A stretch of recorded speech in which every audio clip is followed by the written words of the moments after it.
എല്ലാവർക്കും സുഖമാണെന്ന് വിശ്വസിക്കുന്നു. ഡെയിലി അപ്ഡേറ്റിലേക്ക് എല്ലാ ആളുകൾക്കും സ്വാഗതം. നാളെ ഫെബ്രുവരി 18-ാം തീയതിയും തുറന്നുള്ള ദിവസങ്ങളിലും നിങ്ങൾ ശ്രദ്ധിക്കേണ്ട വളരെ പ്രധാനപ്പെട്ട കാര്യങ്ങളാണ് ഈ ഒരു വീഡിയോയിൽ വ്യക്തമാക്കുന്നത്. വീഡിയോയുടെ വിശദാംശങ്ങളിലേക്ക് കടക്കുന്നതിന് മുമ്പ് കൂടുതൽ ആളുകളിലേക്ക് ഇൻഫർമേഷൻ എത്താൻ ഷെയർ ചെയ്യുക, ലൈക്ക് ചെയ്യുക, ഫേസ്ബുക്കിലൂടെ കാണുന്ന ആളുകൾ ഫോളോ ചെയ്യുക. വീഡിയോയുടെ വിശദമായ വിവരങ്ങളിലേക്ക് വരാം. സംസ്ഥാനത്ത് സാമൂഹ്യ സുരക്ഷാ ക്ഷേമ പെൻഷൻ വിതരണം കഴിഞ്ഞ ദിവസമാണ് ധനമന്ത്രി കെ എൻ ബാലഗോപാൽ പ്രഖ്യാപിച്ചത്. ഇതോടൊപ്പം പല ആളുകളും ചോദിക്കുന്നത് കെട്ടിട നിർമ്മാണ തൊഴിലാളി പെൻഷൻ ഉണ്ടോ എന്നുള്ളതാണ്. വെറും 1600 രൂപ മാത്രമാണ് കെട്ടിട നിർമ്മാണ തൊഴിലാളി പെൻഷൻ ലഭിക്കുന്നത്. 17 മാസത്തെ കുടിശ്ശികയുള്ളപ്പോൾ ഒരു മാസത്തേത് മാത്രമാണ് ഈ ഫെബ്രുവരി മാസത്തിലും വിതരണം ചെയ്യുന്നത്. 23-ാം തീയതി തിങ്കളാഴ്ച മുതലാണ് കെട്ടിട നിർമ്മാണ തൊഴിലാളി പെൻഷൻ വിതരണം ചെയ്യുക എന്നുള്ളതാണ് ഇപ്പോൾ അറിയിപ്പ് വന്നിട്ടുള്ളത്. അപ്പോൾ ഉദ്യോഗസ്ഥരുമായിട്ട് സംസാരിച്ച ഫോൺ കോൾ ഇന്നലെ നമ്മൾ നിങ്ങളെ കേൾപ്പിച്ചിരുന്നു ഡെയിലി അപ്ഡേറ്റിൽ. അത് ഒന്നുകൂടി കേൾക്കുക. ഹലോ, നമസ്കാരം മാഡം. ഈ മാസം പെൻഷൻ ഉണ്ടോ? 23-ാം തീയതി അയക്കുന്നുണ്ട്. 23 എത്ര എണ്ണം ഉണ്ട് മാഡം? ഒരു മാസത്തേ ഉള്ളൂ. ഒരു മാസത്തേ ഉള്ളൂ. ഇത് കുടിശ്ശിക തീർക്കുന്നു പറഞ്ഞിട്ട് അത് തീർക്കുന്നുണ്ടോ? 2 മാസം 2 ആഴ്ച കഴിഞ്ഞിട്ട് ഒന്ന് വിളിച്ചാൽ മതി. എന്താണെന്ന് നോക്കട്ടെ തീരുമാനം. ഈ ഭരണം കഴിയാൻ പോവല്ലേ? അതിന് മുമ്പ് അങ്ങനെ കൊടുത്ത് തീർക്കുവോ? കൊടുത്ത് തീർക്കുന്നാണ് അറിവ്. 2 ആഴ്ച കഴിഞ്ഞിട്ടൊന്ന് വിളിക്കുക പറയാം. 23-ാം തീയതി അയക്കില്ലേ? അപ്പൊ ഇതാണ് കെട്ടിട നിർമ്മാണ തൊഴിലാളി പെൻഷൻ വിതരണവുമായി ബന്ധപ്പെട്ട് നിങ്ങളെ അറിയിക്കാനുള്ളത്. ഈ മാസം ഒരു മാസത്തേത് മാത്രമാണ്. കുടിശ്ശിക അടുത്ത മാസം ഉണ്ടാവാൻ സാധ്യതയുണ്ട് എന്നാണ് അറിയുന്നത്. അപ്പൊ എത്ര മാസത്തേക്ക് ഉണ്ടാകും എന്നൊക്കെ നമുക്ക് കാത്തിരുന്ന് കാണാവുന്നതാണ്. അപ്പൊ 23-ാം തീയതി തിങ്കളാഴ്ചയാണ് കെട്ടിട നിർമ്മാണ തൊഴിലാളികൾക്ക് പെൻഷൻ ലഭിക്കുക. അത് കഴിഞ്ഞ് 2 ദിവസം കഴിഞ്ഞ് 25-ാം തീയതിയാണ് സംസ്ഥാനത്ത് ക്ഷേമ പെൻഷൻ വിതരണം ചെയ്യുക എന്നാണ് ധനമന്ത്രി കെ എൻ ബാലഗോപാൽ അറിയിച്ചിട്ടുള്ളത്. ഇതിനുവേണ്ടി 1050 കോടി രൂപ അനുവദിച്ചു എന്നും ധനമന്ത്രി ഇന്നലെ ഫേസ്ബുക്കിലൂടെ അറിയിച്ചു. 62 ലക്ഷത്തോളം പേർക്ക് 2000 രൂപ വീതം ലഭിക്കും. 26.62 ലക്ഷം പേരുടെ ബാങ്ക് അക്കൗണ്ടുകളിൽ തുക എത്തും. മറ്റുള്ളവർക്ക് സഹകരണ ബാങ്കുകൾ വഴി വീട്ടിൽ നേരിട്ട് തുക കൈമാറും. ക്ഷേമനിധി അംഗങ്ങൾക്കുള്ള ക്ഷേമ പെൻഷനും അതാത് ബോർഡ് വഴി വിതരണം ചെയ്യുമെന്നും ധനമന്ത്രി കെ എൻ ബാലഗോപാൽ അറിയിച്ചു. 8.46 ലക്ഷം പേർക്ക് ദേശീയ പെൻഷൻ പദ്ധതിയിലെ കേന്ദ്ര വിഹിതം കേന്ദ്ര സർക്കാരാണ് നൽകേണ്ടത്. ഇത് കൃത്യമായി ലഭിക്കാത്ത സാഹചര്യത്തിൽ കേന്ദ്ര വിഹിതത്തിനുള്ള 24.21 കോടി രൂപയും സംസ്ഥാനം മുൻകൂറായി അനുവദിച്ചിട്ടുണ്ട് എന്നും ഈ വിഹിതം കേന്ദ്ര സർക്കാരിന്റെ PFMS സംവിധാനം വഴി ഗുണഭോക്താക്കളുടെ ബാങ്ക് അക്കൗണ്ടുകളിലേക്ക് ക്രെഡിറ്റ് ചെയ്യുമെന്നും ധനമന്ത്രി അറിയിച്ചു.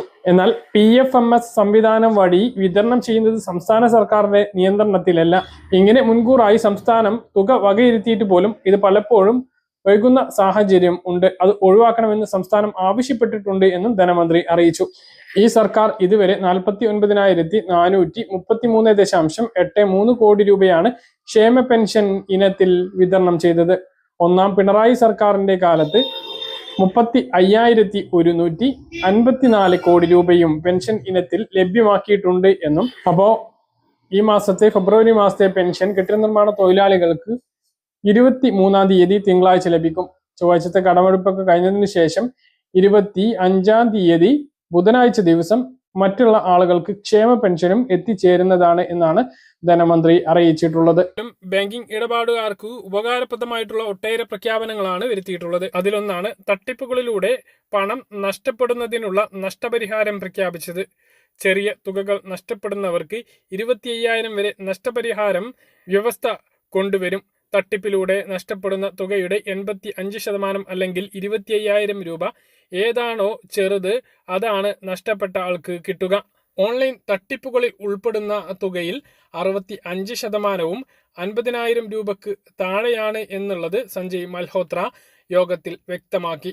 എന്നാൽ ഒരാൾക്ക് ഒരു തവണ മാത്രമേ നഷ്ടപരിഹാരം കിട്ടുകയുള്ളൂ. വീണ്ടും വീണ്ടും തട്ടിപ്പിന് ഇരയാകുകയാണ് എങ്കിൽ നഷ്ടപരിഹാരം കിട്ടില്ല. ഉപഭോക്താക്കൾ മറ്റുള്ളവർക്ക് സംഭവിച്ച തെറ്റുകളിൽ നിന്നും പാഠം ഉൾക്കൊള്ളണമെന്നും RBI ഗവർണർ വ്യക്തമാക്കി. നഷ്ടപരിഹാരമായി നൽകുന്ന തുകയുടെ 70% റിസർവ് ബാങ്കും 30% ബന്ധപ്പെട്ട ബാങ്കും ഉപഭോക്താവും ചേർന്നാണ് വഹിക്കേണ്ടത് എന്നും വ്യവസ്ഥയുണ്ടാകും. റിസർവ് ബാങ്കിന്റെ 2017 വ്യവസ്ഥ പുനഃപരിശോധിക്കുകയാണ് ചെയ്യുന്നത്. നിലവിലെ വ്യവസ്ഥകൾ ഇങ്ങനെയാണ്.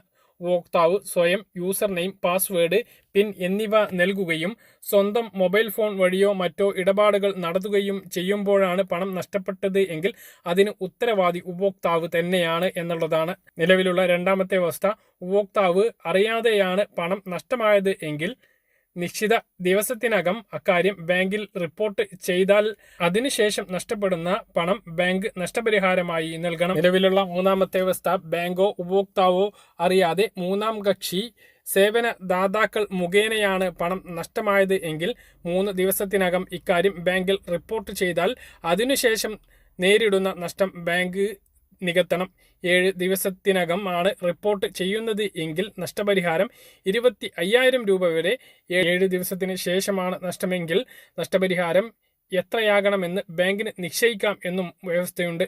എന്നാൽ പുതിയ തീരുമാനപ്രകാരം ആരുടെ തെറ്റാണ് എന്ന് നോക്കാതെ ഉപഭോക്താവിന് 25,000 രൂപ വരെ നഷ്ടപരിഹാരം ലഭ്യമാക്കും എന്നുള്ളതാണ് വ്യവസ്ഥ. മറ്റൊരു പ്രഖ്യാപനം മുതിർന്ന പൗരന്മാർക്ക് കൂടുതൽ സുരക്ഷ എന്നതാണ്. കഴിഞ്ഞ ഒരു ശതാബ്ദത്തിനിടെ ഡിജിറ്റൽ ബാങ്കിങ്ങിൽ വലിയ കുതിച്ചുചാട്ടമാണ് ഇന്ത്യയിൽ ഉണ്ടായിട്ടുള്ളത്.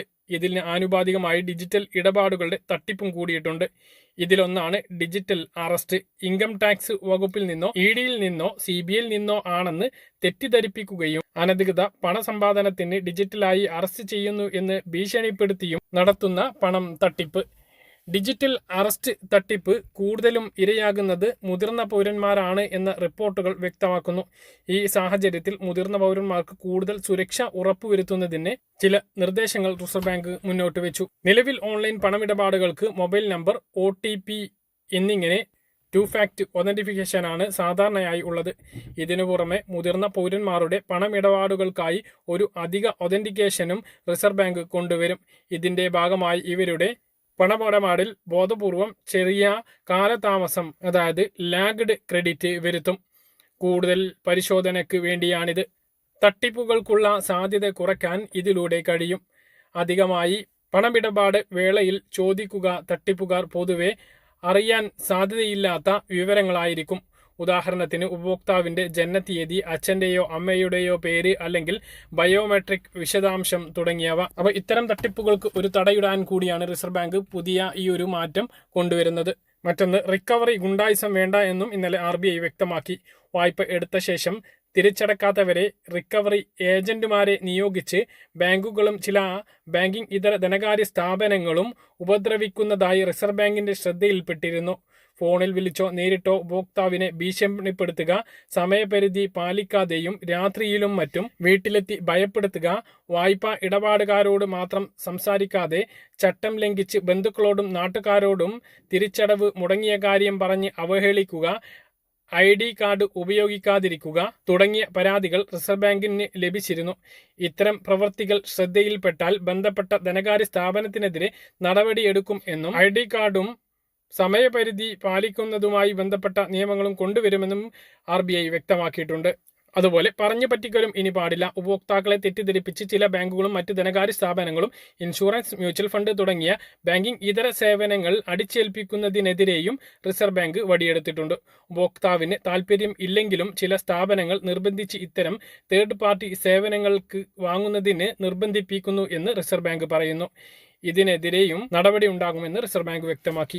അതുപോലെ അർബൻ ബാങ്കുകൾക്കും കോപ്പറേറ്റീവ് ബാങ്കുകൾക്കും പുതിയ വ്യവസ്ഥയുണ്ട്. വായ്പ വിതരണത്തിൽ കൂടുതൽ സുതാര്യത ഉറപ്പാക്കാനുള്ള നടപടികളും reserve bank governor Sanjay Malhotra പ്രഖ്യാപിച്ചു.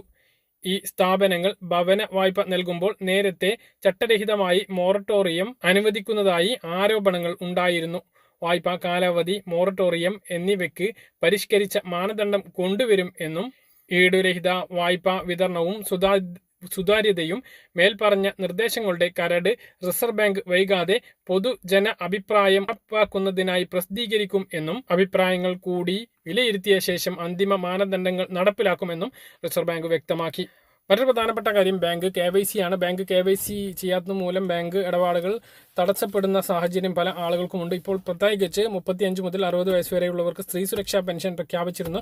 സംസ്ഥാനത്തെ 35 ലക്ഷത്തോളം സ്ത്രീകളാണ് ഇതിനു വേണ്ടിയിട്ട് അപേക്ഷിക്കാനിരിക്കുന്നത്. ചില ആളുകൾ മുമ്പെങ്ങോ എടുത്തിട്ടുള്ള ബാങ്ക് അക്കൗണ്ട് നൽകി അത് ആക്റ്റീവാണോ എന്ന് പരിശോധിക്കാതെ അക്കൗണ്ട് വിവരങ്ങൾ നൽകി അത് പിന്നീട് പരിശോധിക്കുമ്പോൾ ആക്റ്റീവ് അല്ല എന്നുള്ള പ്രശ്നമുണ്ട്. ഇത്തരക്കാർ നിർബന്ധമായിട്ടും ആക്റ്റീവായിട്ടുള്ള ഇടപാടുകൾ നടത്തുന്ന അക്കൗണ്ട് കൊടുക്കുക, അല്ലെങ്കിൽ പുതിയ ബാങ്ക് അക്കൗണ്ട് എടുത്തതിന് ശേഷം ആ അക്കൗണ്ട് ഈ അപേക്ഷയോടൊപ്പം നൽകുക. എല്ലാ ആളുകളും കൃത്യസമയത്ത് KYC നടപടികൾ പൂർത്തീകരിക്കുക. ഇല്ലെങ്കിൽ പെൻഷനും മറ്റ് ക്ഷേമ ആനുകൂല്യങ്ങളും മുടങ്ങുന്ന സാഹചര്യം ഉണ്ടാകും. പറഞ്ഞ കാര്യങ്ങൾ കൃത്യമായിട്ട് മനസ്സിലാണെന്ന് കരുതുന്നു. ഇതുപോലുള്ള ഇൻഫർമേഷനുകൾക്ക് ഫോളോ ചെയ്യുക, സബ്സ്ക്രൈബ് ചെയ്യുക. മറ്റൊരു വീഡിയോയുമായി നമുക്ക് വീണ്ടും കാണാം. ഇതുവരെ